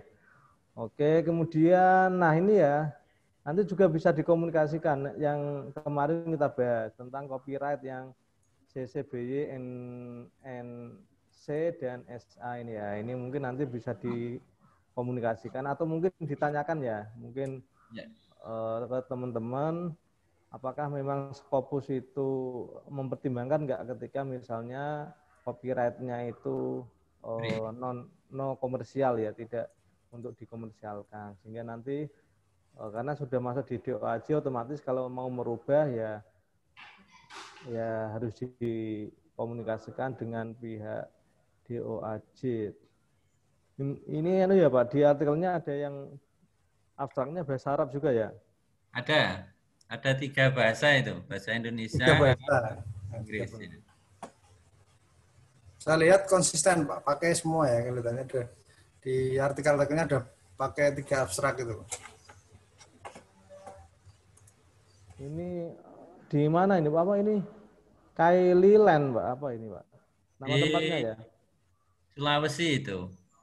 Nama tempatnya itu ya? Penulisnya Palu itu, dosen IAIN Palu. Enggak, tak kira ini Kali atau apa? Kylie. Nama daerah. Oh iya, oke. Saya rasa itulah tambahan dari kita. Mungkin beberapa yang masih bahasa Indonesia nanti bisa disesuaikan. Oke. Silakan. Mungkin ada tanggapan dari Pak Tasrif. Ya, Pak Takim, Pak Wahibur, saya kira kita menyampaikan terima kasih atas masukan-masukannya. Memang secara institusional khususnya di IAIN ini Dialogia memang belum diproyeksikan untuk diskopuskan gitu. Ada 2 jurnal lain yang sedang dipersiapkan tahun 2021 itu untuk mau ke Scopus. Nah, kita sedang menyusun roadmap begitu. Kira-kira maunya Dialogia ini tahun 2022 itu kita siapkan untuk ke Scopus gitu. Nah, untuk itu saya kira sembari kita melakukan perbaikan-perbaikan sebagaimana tadi diberikan masukannya oleh Pak Wahibur dan Pak Mustaqim. Nanti mungkin di akhir-akhir 2021 kita minta jasa konsultasinya lagi gitu untuk menyampaikan masukan di saat kita ingin daftarkan untuk indexingnya di Scopus. Saya kira gitu Pak Takim sama Pak Wahibur. Terima kasih atas semua masukannya. Ini jurnal tua ini ya, sudah 18. Pak Saiful Arif ada nambahi? Hadir ya Pak Saiful? Tadi ada. Beliau ada katanya. Apa Pak Saiful? Silakan Mas Saiful. Mohon maaf baru bisa masuk nih. Memang Dialogia ini kalau di institut kami itu ada 2 yang hampir mirip Bapak, itu yaitu At-Tahrir dan Dialogia. Jadi bisa dikatakan ini juga adiknya At-Tahrir gitu. Kemudian terkait artikel memang kemarin tuh nggak tahu ini substansi penting atau tidak, termasuk abstrak itu ada 3 bahasa dan sedikit juga agak sulit juga untuk menyiapkan beberapa abstrak yang harus dilengkapi dengan bahasa Arab juga. Kemudian memang di sisi lain kita memang kekurangan tenaga untuk mengelola baik secara IT maupun secara artikel maupun substansi. Kemarin memang beberapa reviewer itu menyarankan kita untuk membuat namanya bengkel artikel karena nilai terendah dari pada waktu akreditasi itu sebenarnya di substansi. Bisa dikatakan kita itu ditolong dari nilai nilai OJS-nya atau nilai bisnis prosesnya saja. Tapi dari sisi substansi itu kita masih banyak kekurangan. Oleh karena itu ya substansi terkait membidangi artikel ini agak kekurangan kita. Itu aja informasi dari kami, Pak. Mas Saiful mungkin sama Pak Tasrif ini cari yang muda-muda lah yang. Kalau udah ngurus ini udah kadang kurang ya. Yang muda-muda itu energinya masih banyak dimanfaatkan. Yang desain-desain non PNS itu tempat kita bergerak semua, Pak. Alhamdulillah jurnal bisa bergerak dengan yang non PNS itu udah. Alhamdulillah. Saya kira itu Mas Saiful sama Pak Tasrif. Terima kasih Pak Wahibur. Oke, lanjut ke Joy ini, Mas Cepi ini. Joy ini ada enggak ini? Mas Cepi. Hadir Pak. Pak Dian. Oh, ya. Dian siap. Ini jurnalnya sudah siap, Pak. Hadir Pak. Pak. Udah submit Scopus belum nih? Belum Pak. Justru kita masih evaluasi diri lagi. Ya, ini iya. Penulisnya aja sebenarnya Mbak Dian. Penulisnya aja ditingkatkan ya. Ya. Saya kira materinya udah siap ini. Kita lihat jurnalnya udah. Itu kok ada 2 alamat apa Mbak Dian? Oh, sudah dihapus Pak. Jadi yang satu itu dia di Rumah Jurnal Pak, Rumah Jurnal UIN Bandung. Nah, tapi saya udah ada Mbak Dian? Udah kontak katanya sudah dihapus Pak. Ini saya set tadi di Oh, masih ada ya? Masih ada ini jurnal online ini. Ketika dibuka misalnya ini kan bingung ya. Ya. Oh iya. Oh ya, nanti saya kontak lagi Pak. Katanya sudah dihapus, sudah dihilangkan. Masih hari ada ya? Hari ini kita koordinasikan lagi Pak untuk di disable yang di rumah jurnalnya. Oke, siap. Ini sebenarnya jurnalnya udah bagus Mas Sapi, udah siap sekali ini. Amin, mudah-mudahan doanya semua. Justru kita masih belum pede kayaknya Pak. Cuma memang topik ini sudah banyak di Scopus, itu problemnya. Betul. Makanya uniknya di mana perlu dikasih ini.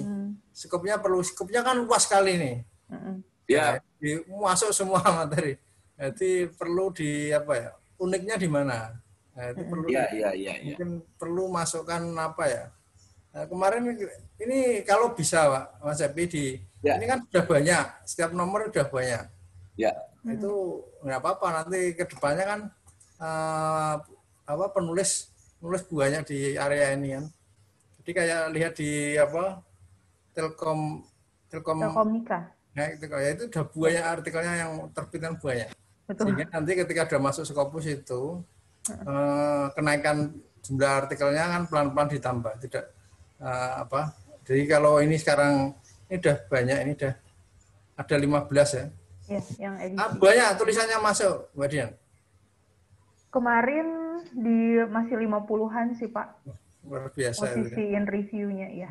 Nah, luar biasa, memang saya lihat ini termasuk yang siap ini. Tapi kendalanya memang respon dari autor kan beda-beda ya Pak, ada yang cepat, ada yang lama gitu. Terus reviewer ya itu juga masih jadi tantangan sih buat kita. Kita lihat kode etik itu ada 13 kutipan di Scopus. Ya, 13. Udah naik ya Pak? Kemarin baru 11. Kemarin 11. Jadi yang saya bingung itu yang conference itu ternyata tidak dihitung sama Scopus gitu loh Pak. Iya. Tapi seharusnya dihitung itu. Hanya mungkin belum masuk di Scopus mungkin. Masuk di metadata di Scopus mungkin. Kebetulan kalau masuk ke profil masing-masing gitu ya, yang saya tahu ikut conference-nya, itu sudah naik Scopus Pak. Tapi yang di-join-nya nggak terhitung gitu. Nah, saya nggak tahu, harus dicari lebih dalam. Jadi kira-kira yang 11 yang di hitungan awal itu memang itu hitungannya dari jurnal saja gitu. Yang jurnal yang Scopus. Kemungkinan yang conference ya. Soalnya kalau saya lihat yang lain juga banyak yang dari proceeding, conference itu juga dihitung di citasi kok. Oh iya. Mungkin Pak Takim bisa nambahin nih. Coba ini kita lihat di Scopusnya nih. Ya, siap. Coba dilihatkan Pak Wibur yang ini Duh, nggak bisa. Ada. Nah. Okay. Oh ini harus kasih ya. Dua kelihatannya nggak mau ya dalam kurung. Dua.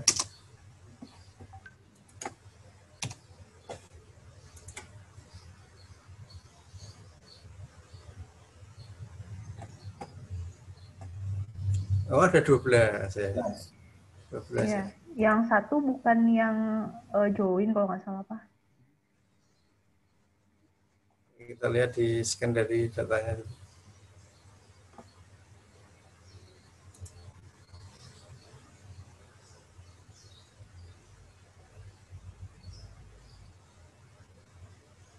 Cuma ada mungkin ini baru muncul 5 dok. Mungkin nulisnya tadi. Tapi kan tadi ada 13 ya yang di itu. Oke, saya kira Mas Cepi sama Mbak Dian ini saya kira jurnalnya udah ready nih. Mungkin tapi harus mapping dulu sebelum sampai ke Scopus. Kira-kira masuk ke kategori apa dulu. Karena nanti kalau salah masuk jurnal itu terlalu banyak, tidak ada distingsinya, maka biasanya dicek ke Scopus. Jadi perlu disiapkan itu dulu, penulisnya juga harus dari luar ditambahi, nanti baru submit di Scopus. Mungkin Pak Takim ada nambahin Pak Takim. Oke, yang penulis luarnya sudah banyak ya Bu? Penulis luar ada di 5 artikel Pak. Di 5 artikel, cuma ya itu yang satu itu Dia kebetulan memang studi di Inggris, di Southampton. Tapi dalamnya masih bahasa Indonesia, jadi kayaknya itu akan kita gitu ya, tidak masih akan diajukan ya. gitu. Jadi 4 sih prinsipnya. Yang edisi terakhir ya? Di edisi terakhir kebetulan nggak ada, Pak. Ini di edisi sebelumnya. Oh, sebelumnya. Jadi rencananya kalau Bismillah kita submit itu mau pilih yang 10 artikel itu, Pak. Bisa nggak, Pak? Ya, kalau di tulisannya sih memang artikel 10 itu yang terakhir ya, tapi iya. Oh, yang terakhir. Tapi ya dianggap aja fleksibel gitulah. Oh. Jadi diajukan dulu ya, Pak. Iya. Ini klasternya apa ya? Kalau di informatika, kalau di Simagonya masuknya di... Kalau Simago di computer science. Computer science ya? Iya. Oke. Itu banyak sekali, Pak, itu. Saingannya banyak. Rencananya mau ikut rekomendasi Pak Takim dan Pak Wahibur kemarin kalau kita masuk ke e-learning gitu. Nah, itu gimana gitu. Tapi ya artikelnya dalamnya ada nggak? Ada sih beberapa yang ya nanti ditambah aja. Ini kalau ini misalnya coba kita lihat di Simago ya. Ini masuk apa ini? Artificial Intelligence, Computation, Teori, Matematik. Yang apa ini ya? Computer Science. Nah itu. Yang ini ya? Bawahnya kayaknya. Bawahnya apa? Kalau bawahnya biasanya banyak ini. Kalau banyak. Iya. Itu Computer Science, Pak. Kalau ini ada poin banyak ya? Banyak, Pak. Nah itu agak kurang. Apa ya? Yang information system masuk ya? Masuk juga, Pak. Masuk, Pak. Oh, ini berapa ini?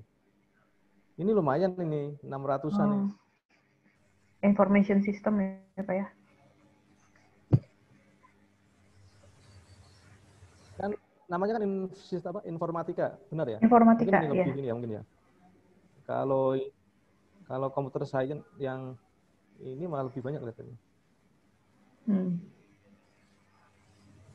Berapa ini? Oh, hanya 300 ya? Sebentar. Iya, yang computer science 393 ini. Oh iya, yang ini lebih sedikit. Ya malah lebih banyak ya. Lebih sedikit. Hanya 393. Nah, mungkin nanti bisa di ini ya, ilmu komputer mungkin ya. Ya. Oke, saya rasa itu kemudian diusahakan nanti kalau mau diajukan yang edisi terakhir ada penulis dari luarnya, yang kemudian yang mau kita bidik misalnya computer science ilmu komputer nanti mungkin diusahakan yang itu sehingga nanti yang computer science ini yang mau kita bidik dan e-learning itu nanti ada artikel dari 2 klaster itu ya. Computer science sama e-learning itu. Jadi misalnya 10 itu nanti ada 2 artikel dari itu. Sehingga nanti bisa masuk di tim penilai CSAP itu nanti 2 klaster ini. Karena kalau klaster yang lain, klaster maut ini ya, yang 1.300. Iya, banyak. Ya, ini mungkin ya e-learning sama yang ini mungkin ya, walaupun nanti misalnya kalau ada kan 3 klaster yang mungkin bisa dipilih, mungkin yang lain nanti bisa ditambahkan. Oke. Saya rasa itu. Masih ada jurnal yang belum ya kelihatannya? Ya, terima kasih Pak. Terima kasih. Dan Pak Wakil. Mohon maaf untuk pertemuan hari ini saya tidak bisa nyalain kamera, saya nggak tahu kameranya ini jadi nggak bisa aktif. Siap. Ya, terima kasih. Yang penting fotonya sudah ganteng lah. Makasih Pak Takim, Pak Wahibur. Oke, siap. Ini KFA ya yang belum ya? Pak Takim, sabar menunggu. Last one is okay, no problem. Oke. Bu Salma ya? Ya. Ya, turut berbela-sungkawa Bu, kemarin nggak bisa ini ya. Sadar itu problemnya banyak, Pak. Sadar betul problemnya banyak. Oke, berarti tinggal KFA ini ya, KFA. Oke. Kafa'ah ini laman jurnalnya sudah lah.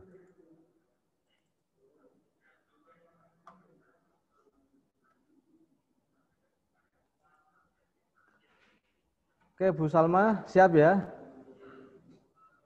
Siap Pak, siap Pak, siap. Oke. Insya Allah. Laman jurnal sudah berbahasa Inggris, sudah. Profilnya juga sudah hijau-hijau seger ya Bu. Sudah. Covernya ada bunga-bunganya gitu ya. Perempuan. Ya, siap. Kemudian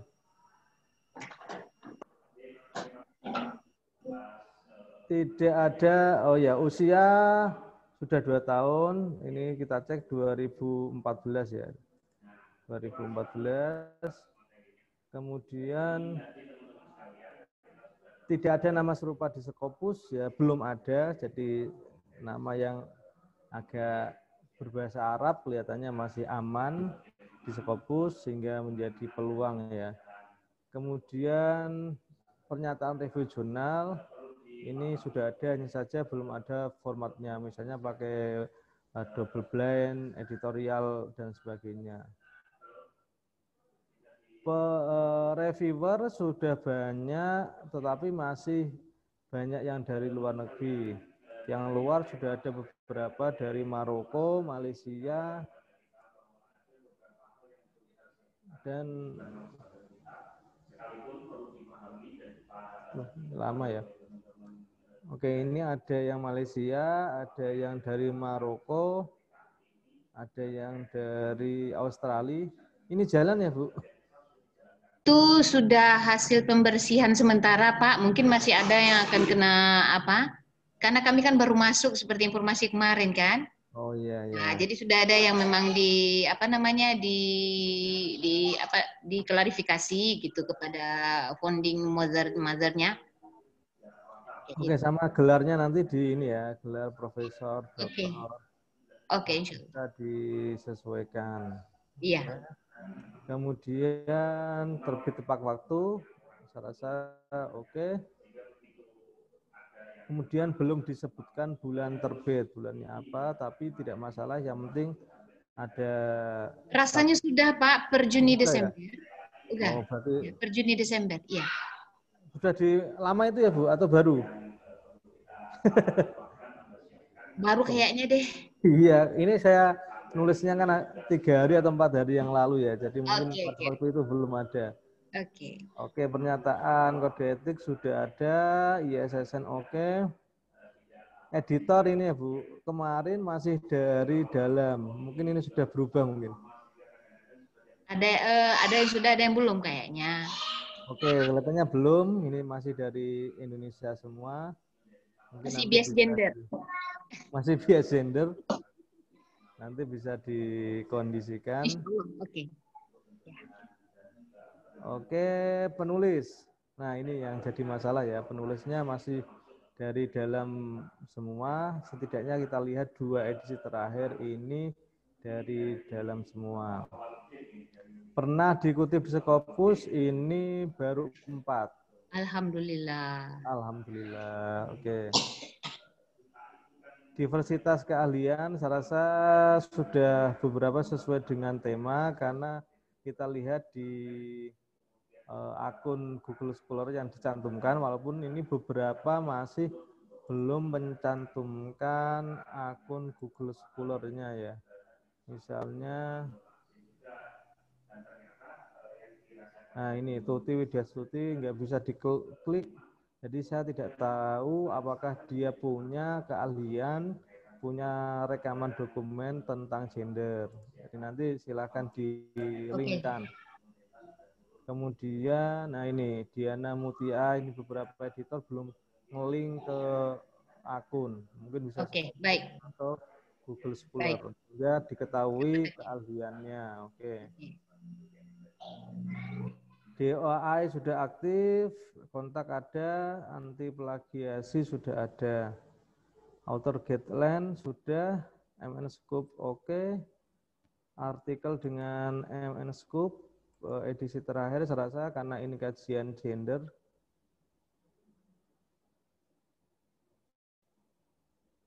Oke, ini sudah sesuai ya. Hanya saja kadang-kadang ini agak sederhana judul-judulnya. Misalnya menelisik hak-hak perempuan ini kayak judul ini aja, artikel biasa. Padahal isinya itu kan tentang tafsir maudhu'i dalam An-Nisa misalnya. Nanti mungkin bisa disesuaikan. Kalau hanya menelisik hak-hak perempuan, saya rasa kayak judul terlalu simpel ya Pak Taki. Kayak judul ini di blogspot itu ya. Nah, nanti mungkin bisa disesuaikan. Padahal isinya ini kan kelihatannya tafsir maudhu'i tentang dalam lafal perempuan dalam surat An-Nisa. Oke. Kemudian layout ini, jadi catatan saya ini kalau 2019 itu 2 kolom, sekarang 1 kolom, benar ya? Atau iya, itu memang sudah sengaja diubah Pak Taki. Edisi terakhir, sudah kesepakatan. Karena sengaja bagus. 1 kolom untuk seterusnya, insya Allah. Ya, kalau sengaja bagus lah. Ya, memang sengaja. Khawatirnya kalau nggak sengaja gitu ya. Bukan, memang sengaja kesepakatan bersama pengelola itu, Pak Taki. Ya, karena memang ya kemarin ya, jadi kalau sudah di elektronik, PDF, saya rasa kalau masih 2 kolom memang agak bermasalah. Membingungkan, nggak nyaman lah ketika dibaca. Berarti sudah bagus, sudah membaca ini ya permasalahan itu kemudian dirubah di 2020. Di 2009 itu kita lihat struktur artikelnya ada beberapa yang kurang konsisten. Itu memang paling bermasalah karena proses transisi pengelola Pak Taki. Jadi mohon dipahami Pak Taki, itu memang proses transisi benar.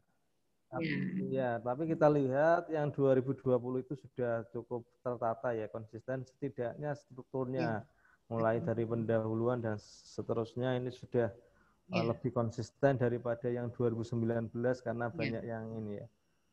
Oke, kemudian kualitas abstrak sudah cukup bagus. Oke, nama ada, bahasa Inggris abstrak ada. Kemudian ini juga sudah ada. Saya rasa itu mungkin ada tanggapan dari Bu Salma, saya persilahkan. Baik, saya ada Pak Takim, Pak Wahid.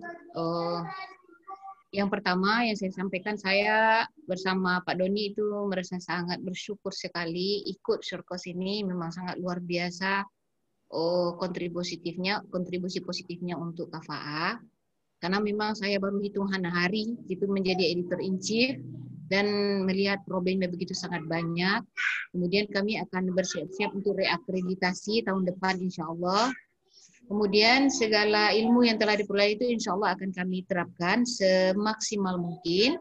Kemudian ada satu hal yang ingin ditanya tadi terkait dengan apa? Kita kan salah satunya kan hunting penulis luaran ya Pak Takim, Pak Wahid. Dan itu kan problem yang cukup besar. Cuma karena kita kan sedang pelatihan, saya kan ada masuk naskah, ini case sekali, ke salah satu jurnal Sinta 2, ini sudah in editing, kemudian tiba-tiba saya dihubungi oleh in-chief-nya, agar saya menambahkan salah satu autor dari luar negeri untuk naskah saya itu. Itu benar nggak langkah seperti itu? Jadi sampai sekarang belum saya respon gitu, karena itu sepertinya di luar konteks pembelajaran kita begitu. Dan kita sama-sama latihan sama mereka gitu. Jadi mungkin pelatihnya lain, mungkin sarannya juga lain gitu. Jadi itu terjadi pada naskah saya yang sudah in editing gitu. Jadi boleh nggak seperti itu? Kalau ya kami lakukan kayak gitu. Kami hubungi lagi yang akan terbit ini kan, tambah deh penulis luar negeri kayak gitu. Boleh enggak? Itu pertanyaan saya. Ini in case sekali ini.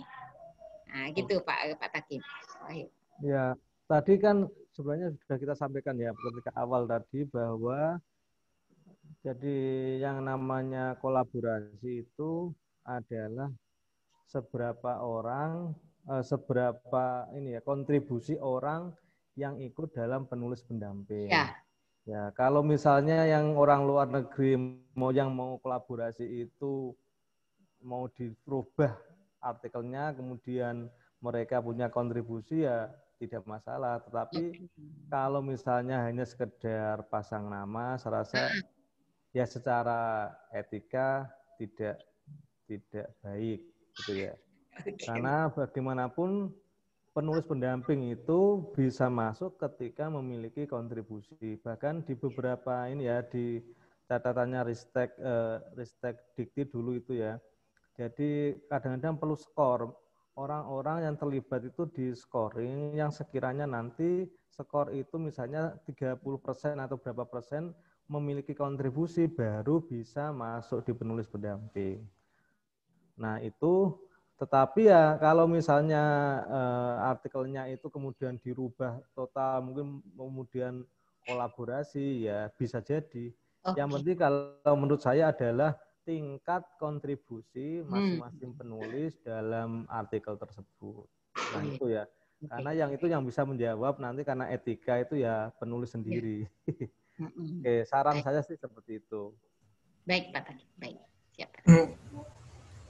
Mungkin Pak Takim saya nambah dikit.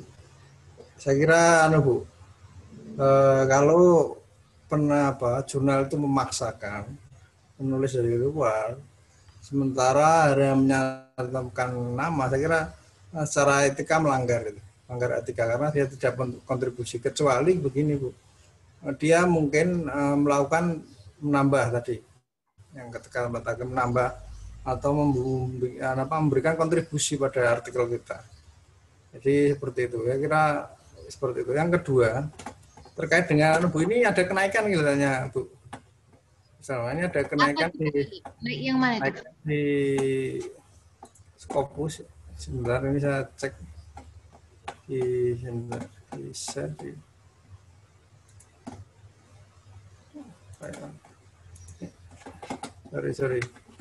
sorry ini di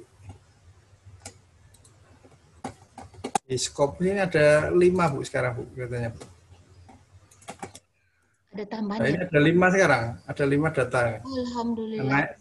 Naik satu lagi. Ini ya, ini mungkin dicek lagi Bu, artikelnya bener nggak ini ini. Tapi namanya ini Bu. Kayaknya iya nih. Ya, ini iya. Gender Study Scientific Journal. Bener nggak Bu itu? Oh bukan. KFA Journal of Gender Studies.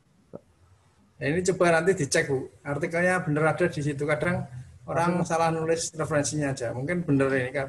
Karena KFA saya kira nggak ada di lain di namanya cukup unik ya. Iya. Tidak ada. Saya kira itu mungkin saya kira perlu aja Bu, editornya ditambahi, penulisnya dari luar ditambahi, nanti insya Allah setahun 2 tahun lagi kita submit ke Scopus. Saya kira itu. Amin. Mungkin ada respon Bu Salma? Saya kira setelah mengikuti sejak awal itu dengan bedah jurnal yang lain itu juga menjadi pembelajaran Pak. Jadi saya kira cukup Pak. Untuk bagian KFA cukup. Insya Allah nanti dikirim ya Pak Wahib hasilnya untuk laporan kami ke perguruan tinggi. Siap. Oke, ada tambahan Pak Takim? Cukup? Ini tinggal 5 menit ini, mungkin ada yang lain kesan-kesan terakhir ya. Kesannya luar biasa Pak Takim. Alhamdulillah. Oke, cukup ya. Saya rasa karena waktunya ini nanti sedang mau dipakai yang lain. Saya secara pribadi mohon maaf ya apabila ada kesalahan, kekurangan dalam menemani ya.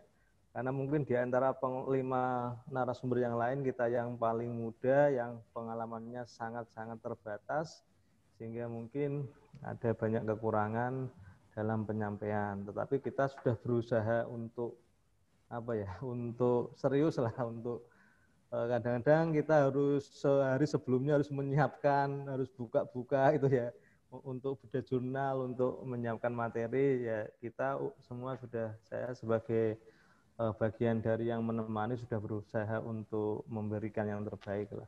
Jadi saya mohon maaf kepada teman-teman apabila ada kekurangan dalam segala hal terkait 10 kali pertemuan kita selama ini. Sama-sama Pak Takim. Sama-sama Pak, luar biasa materinya. Iya. Terima kasih sudah mendampingi kami Pak Mustaqim, Pak Wahibur. Bermanfaat. Ya, terima kasih Pak Takim, Pak Wahibur. Mohon materinya bisa di-share. Siap. Pak Wahib, terima kasih. Terima kasih Pak Takim, Pak Wahid. Insya Allah kita update progresnya ya. Siap. Ini Mas Cepi siap langsung submit ya. Amin. Terima kasih insya Allah secepatnya. Saya kira itu Bapak Ibu semua, saya terima kasih atas kesempatannya. Saya banyak belajar ya. Saya banyak belajar sekali dari forum ini. Banyak melihat bagaimana problem-problem di jurnal ya. Saya kira cukup sekali bermanfaat bagi saya untuk pengembangan diri saya. Saya kira itu, mohon maaf kalau ada salah, ada kekurangan. Sampai jumpa besok Jumat ya, ada penutupan ya. Nah, yang penting tetap semangat ya, jaga kesehatan ya. Saya kira cukup, kita akhiri dengan bacaan alhamdulillah bersama-sama. Assalamualaikum warahmatullahi wabarakatuh. Waalaikumsalam warahmatullahi wabarakatuh. Terima kasih Bapak. Terima kasih Pak Wahib, Pak Mustaqim. Prof Martin, monggo silakan Prof. Prof Martin. Oke, baik, terima kasih untuk kedua narasumber kita yang telah memberikan materi yang cukup luar biasa selama 10 hari ini telah mendampingi Bapak dan Ibu. Kemudian ini adalah hari terakhir kita bersama-sama untuk sesi kelas. Namun nanti di hari Jumat kita informasikan kita akan ada satu lagi sesi, yaitu sesi daripada Morarep yang akan diberikan oleh tim Morarep nanti, dan secara bersama-sama semua kelas akan digabungkan, dan setelah itu kita menuju kepada acara penutupan.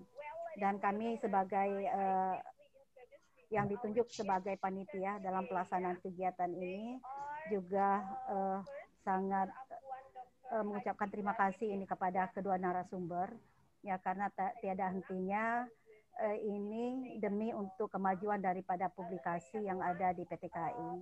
Dan semoga apa yang telah diberikan selama 10 hari ini memberikan dampak yang luar biasa kepada kemajuan daripada 15 jurnal yang didampingi, dan kita yakin bahwa kalau dari catatan yang kita dapatkan dari materi-materi yang disampaikan, kemudian bedah jurnal yang telah dilakukan, dan ini ada satu hal yang menjadi yang akan menjadi catatan yang luar biasa.